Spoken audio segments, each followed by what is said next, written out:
ए काली कल मुंही निकल जा मेरे घर से। रूपा, मैं तुमसे बहुत प्यार करता हूँ। बेटी, वो तुमसे प्यार नहीं करता है, बल्कि वो तो तुम्हारे साथ। काला होना क्या मेरा दोष है? बोलो बाबा, बोलो बहन। ए काली कलूटी सुन, आज मेरी लाडली को देखने लड़के वाले आ रहे हैं। तेरी काली छाया भी घर में नहीं पड़नी चाहिए, दिखाई मत देना। माँ, आप हमेशा मुझे ऐसे क्यों कहती हैं? मैं भी तो आपकी बेटी हूँ। मेरी नहीं है तू सौतेली है। जन्म लेते ही अपनी माँ को खा गई और अब मेरी बेटी की किस्मत खाना चाहती है। चुपचाप निकल जा इस घर से अभी के अभी। माँ की कठोर बात सुनकर रूपा अपनी आंखों में आंसू रोके हुए उदास मन से घर के बाहर निकल गई। उसने एक बार पीछे मुड़कर देखा, फिर तेजी से जंगलों सुनसान रास्ते की ओर कदम बढ़ा दिए। काली कलूटी, सौतेली, किस्मत खाने वाली, यही नाम है मेरा। जिस माँ को मैंने अपना सब कुछ माना, उसी की जुबान से मेरे लिए बस इतनी करवाहट क्यों निकलती है? रूपा अपनी तकदीर को कोसते हुए जंगल की ओर बढ़े जा रही थी। ठीक उसी पल गांव से दूर राजमहल में, मेरे लाल, बस एक बार मेरी ओर देखो। तुम कब तक अपनी माँ को ऐसे तड़पाते रहोगे? माँ, आप ये जानती हैं कि मैं आपसे कितना प्यार करता हूँ, पर आप ये क्यों नहीं समझती हैं कि मैं खुद को झूठ की बेड़ियों में नहीं बांध सकता। विवेक, मैं कब कह रही हूँ कि तू खुद को झूठ की बेड़ियों में बांध? मैं तेरी माँ हूँ। मैं क्यों चाहूंगी कि मेरा बेटा दुखी हो? पर ये मेरा आदेश नहीं है बेटा, ये तेरे पिता का आदेश है। बस एक बार जाकर देख तो सही, शायद कोई लड़की तुझे सचमुच पसंद आ जाए। पिता के मान का तो ख्याल रख, वो इस पूरे राज्य के राजा हैं। उन्हीं के कहने पर तो ये भव्य स्वयंवर का आयोजन हुआ है। उनकी इज्जत का सवाल है बेटा, सिर्फ एक बार मिल ले। दोनों आपस में बातचीत में खोए हुए थे कि अचानक पीछे से महाराज आ पहुंचे। रानी, अब और बहस की जरूरत नहीं है। विवेक, क्या तुमने सुना तुम्हारी माँ क्या कह रही है? हाँ पिताजी, पर मैं अपनी... बस अब और बहस नहीं होगी। विवेक, क्या तुम अपनी पसंद की लड़की से शादी करना चाहते हो? अगर ऐसा है तो मैं तुम्हें सिर्फ 2 महीने का समय देता हूं। जाओ और अपना प्यार ढूंढो, पर याद रहे 2 महीने बाद तुम खाली हाथ नहीं लौट सकते। तुम्हें या तो अपनी पसंद की वधू के साथ आना होगा, या फिर तुम्हें लौटकर मेरा आदेश मानना होगा और उसी राजकुमारी से विवाह करना होगा जिसे मैं चुनूंगा। आंखों में आंसू लिए विवेक ने माता पिता को प्रणाम किया और भारी मन से जंगल की ओर चल पड़ा। वहीं दूसरी ओर रूपा, घर तो छोड़ दिया, पर अब समझ नहीं आ रहा है कि कहाँ जाऊं। इस दुनिया में मेरे जैसे अभागी को कौन अपनाएगा? नहीं, रोने से कुछ नहीं होगा, मुझे खुद के लिए लड़ना होगा। चलो अब जाकर देखती हूँ, कहीं किसी घर में मुझे कोई काम मिल जाए। इतना कहकर रूपा उठी और धीरे धीरे उस पुराने घर तक पहुंची, जहां आंगन में एक वृद्ध महिला चुपचाप चूल्हे पर कुछ पका रही थी। माँ जी, क्या मैं यहाँ थोड़ी देर बैठ सकती हूँ? अरे बेटी, कौन हो तुम? आओ बैठो। मेरा कोई नहीं है माँ जी, मैं काम की तलाश में आई हूँ। काम तो यहाँ बहुत है बेटी, सारा काम बाजार से लेकर घर तक मुझे अकेले ही करना पड़ता है। कोई बात करने वाला भी नहीं है। आप चिंता न करें माँ जी, मैं आपकी बेटी बनकर रहूंगी। मैं आपका सारा काम करूंगी, आप बस मुझे एक कोना दे दीजिए। ओह मेरी किस्मत, तेरे हाव भाव से लग रहा है कि तू पढ़ी लिखी है। बता तो सही, कहाँ तक पढ़ाई की है? 8वीं तक माँ जी। वाह, भगवान ने तुझे मेरे लिए ही भेजा है। कल से तू मेरे साथ स्कूल चल। मैं वहाँ झाड़ू लगाने का काम करती हूँ, लेकिन बच्चों को पढ़ाने वाला कोई नहीं है। तू पढ़ी लिखी है, क्यों ना उन्हें पढ़ा दे। ये नेक काम भी होगा और तुझे कुछ पैसे भी मिल जाएंगे।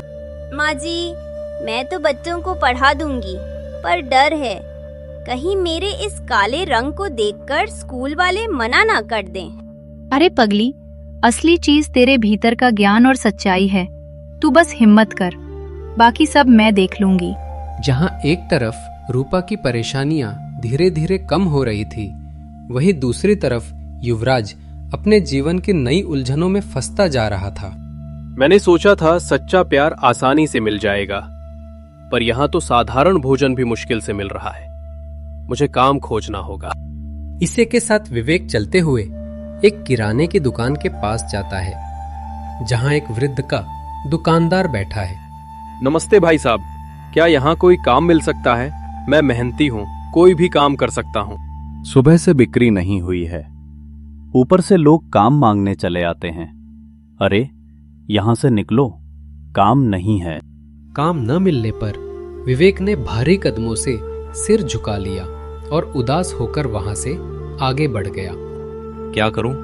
कुछ समझ नहीं आ रहा। शाम होने को आई है और अब तक कोई काम भी नहीं मिला। क्यों ना आज रात मंदिर में ही बिता लूं? इतना कहकर विवेक ने कदम बढ़ाए और कुछ ही देर में मंदिर पहुंच गया।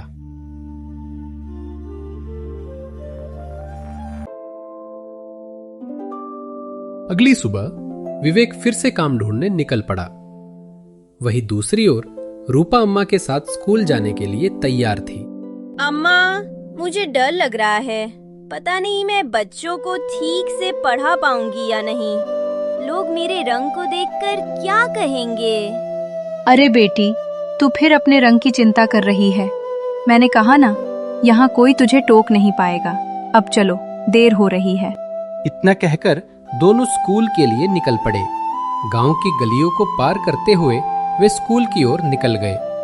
वहीं दूसरी ओर विवेक सुबह से कितनी दुकानों में पूछ चुका हूं, पर कोई काम के लिए नहीं कह रहा। क्या सच में काम ढूंढना इतना मुश्किल है? चलो, ये दुकान में भी पूछ लेता हूं। बाबा प्रणाम, मुझे काम की बहुत जरूरत है। कोई भी काम कर लूंगा। क्या आपके पास मेरे लिए कोई काम है? बेटा, तुम कितनी तक पढ़ाई किए हो? बाबा, मैंने 10वीं तक पढ़ाई की है। अच्छा, तो तुम पढ़े लिखे हो।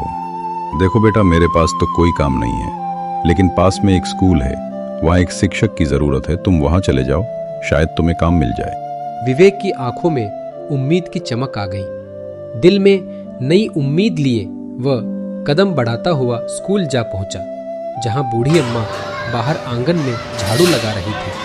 अम्मा के चेहरे पर अब थोड़ी खुशी थी, क्योंकि रूपा अंदर पढ़ा रही है। माँ जी प्रणाम, मुझे पता चला है कि यहाँ स्कूल में शिक्षक की जरूरत है। शिक्षक? बेटा, तुम्हें आने में देर हो गई। अब वह जगह तो भर चुकी है। पर क्या अम्मा? यहाँ एक चौकीदार की जगह खाली है। क्या तुम ये काम कर सकते हो? विवेक ने मन ही मन सोचा, मैं एक युवराज होकर ये छोटा काम करूंगा। किस्मत भी कैसी परीक्षा ले रही है। क्यों सोच में डूबे हो बेटा? साफ बताओ, काम करना है या नहीं? हाँ अम्मा, काम तो करूँगा। बस सोच रहा था, क्या रहने की जगह भी मिल जाएगी? हाँ बेटा, बच्चों के जाने के बाद तुम क्लासरूम में सो सकते हो। बस सुबह सब चीजें ठीक से अपनी जगह पर कर देना। ठीक है माँ जी, मैं ये काम करूँगा। काम मिलने पर विवेक के मन को बड़ी तसल्ली मिली। इधर रूपा जी जान से बच्चों को पढ़ाने में जुटी थी। बच्चों, जीवन की सबसे कीमती चीज है समय। अगर अभी मन लगाकर पढ़ोगे तो तुम्हारा आने वाला कल सुनहरा होगा। रूपा मन लगाकर बच्चों को पढ़ा रही थी। तभी उसकी आवाज विवेक के कानों तक पहुंची। विवेक ने मुस्कुराकर कहा, कितनी प्यारी और मधुर आवाज है, जैसे सीधे दिल को छू रही हो। पर ये कौन है? कितने प्यार और समर्पण से बच्चों को पढ़ा रही है। विवेक को रूप की आवाज इतनी प्यारी लगी कि उसने निश्चय कर लिया, जब तक ये पता न चले कि ये आवाज किसकी है, वो यहीं रुकेगा। थोड़ी ही देर में स्कूल छुट्टी हुई। रूपा बच्चों के साथ धीरे धीरे बाहर निकल गई और विवेक बस उसे देखते ही रह गया। बेटी, आज का दिन कैसा बीता तुम्हारा? थक तो नहीं गई? आज का दिन बहुत अच्छा बीता। बच्चों को पढ़ाकर मुझे भी सुकून मिला। देखा बेटी, मैंने कहा था ना, स्कूल जाने से मन भी खुश रहेगा और दिन भी अच्छा गुजरेगा। हाँ, आपकी बात बिल्कुल सही निकली। पर बताइए तो, वो लड़का कौन था? अरे, वो लड़का असल में शिक्षक की नौकरी के लिए आया था, लेकिन उस वक्त सिर्फ चौकीदार की जगह खाली थी। मैंने उसे कहा, अगर चौकीदार का काम कर लोगे तो रह भी सकते हो, और उसने बिना सोचे हामी भर दी। अब वो यहीं चौकीदार का काम करेगा। लगता है उसे सच में काम की सख्त जरूरत थी, तभी तो बिना सोचे चौकीदार की नौकरी करने को तैयार हो गया। हाँ, हो सकता है। अच्छा बेटी, चलो जरा घर के लिए थोड़ा राशन ले लेते हैं। ठीक है माँ जी, चलिए। इतना कहकर दोनों राशन की दुकान की ओर चल पड़े और थोड़ी ही देर में वे दुकान पहुंच गए। अरे श्यामू बेटा, पापा कहाँ हैं तुम्हारे? दादी, पापा तो बाजार गए हैं दुकान का सामान लाने। बताइए, आपको क्या लेना है? बेटा, मुझे सामान उधारी में लेना था। ठीक है, बताइए आपको क्या क्या लेना है, मैं दे दूंगा।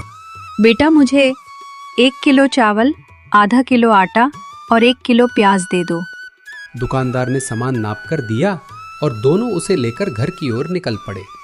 धीरे धीरे चलते हुए कुछ ही देर में वे घर पहुंच गए।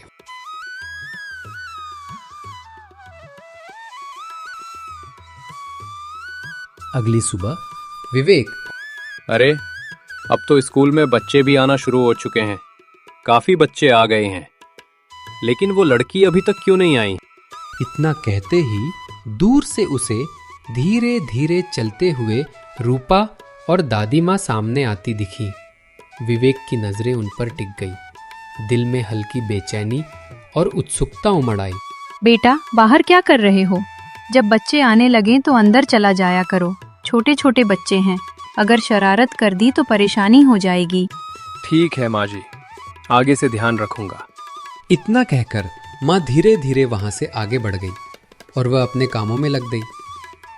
इधर विवेक, पिताजी से वादा तो कर लिया था कि 2 महीने के अंदर अपनी पसंद की लड़की ढूंढकर शादी कर लूंगा, लेकिन अब तो 10 दिन बीतने को आए।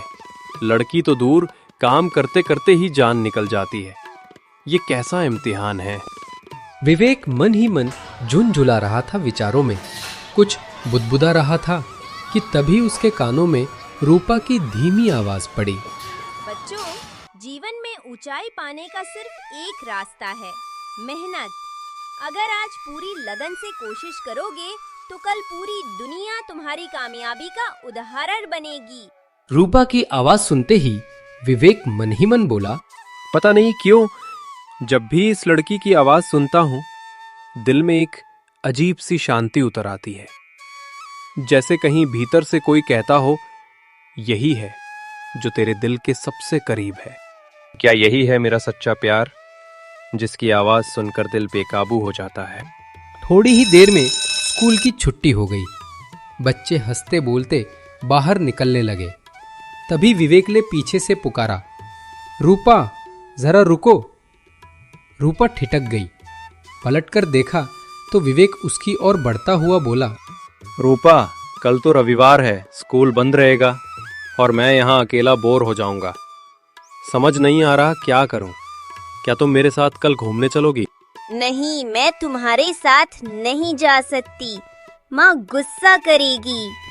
रूपा ने धीरे से कहा और नजरें झुका ली। फिर वह धीरे धीरे चलते हुए वहां से दूर चली गई। मन ही मन उसने सोचा, पता नहीं क्यों, पर पहली बार विवेक के बोलते ही मेरा मन बहुत होने लगा कि मैं उसके साथ घूमने चलूं। पर क्या करूं, जा नहीं सकती, माँ डांटेगी। सोच में डूबी रूपा धीरे धीरे चलती हुई अपने घर पहुंच गई। रूपा घर तो पहुंच गई थी, पर उसके मन में अब भी यही उलझन थी कि क्या उसे विवेक के साथ जाना चाहिए था या नहीं। आज तो मैं सच में उलझन में फंस गई हूँ। दिमाग कहता है नहीं, मुझे उसके साथ नहीं जाना चाहिए, मगर दिल है कि मानने को तैयार ही नहीं। समझ नहीं आ रहा मैं क्या करूँ। दिल और दिमाग के बीच चल रही जंग आखिर थम गई। रूपा ने धीरे से मुस्कुराते हुए खुद से कहा, अच्छा तो अब फैसला किस्मत पर छोड़ देती हूँ। उंगली पर गिनती करती हूँ, जाना चाहिए या नहीं जाना चाहिए, और जो निकला वही करूँगी। रूपा, आज तुझे पहली बार किसी ने इतनी मोहब्बत से पूछा था और तू मना करके चली आई। क्या सच में यही ठीक था? वो जब मुझे देख रहा था ना, तो ऐसा लगा जैसे उसकी आंखों में सच्चाई झलक रही हो। शायद वो मुझे सच में पसंद करता है। पर माँ का चेहरा याद आता है। अगर उन्हें पता चला तो कितना गुस्सा करेंगी। मैं क्या करूं? किसकी सुनूं? कभी सोचा नहीं था कि कोई इतना अपना लग सकता है। बस एक दिन की बात से ये दिल इतना बेचैन हो जाएगा।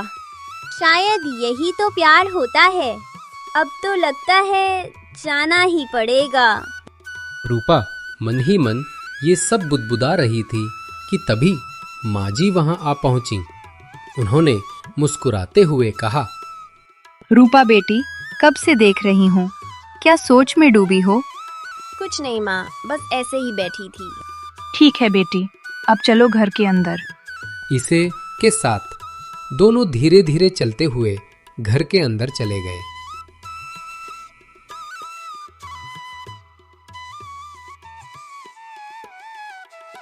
अगली सुबह रूपा धीरे धीरे चलते हुए माँ के पास गई और बोली, माँ जी, आज तो छुट्टी है स्कूल में और मेरे पास कोई काम भी नहीं है, तो क्या मैं थोड़ी देर बाहर घूमने जा सकती हूँ?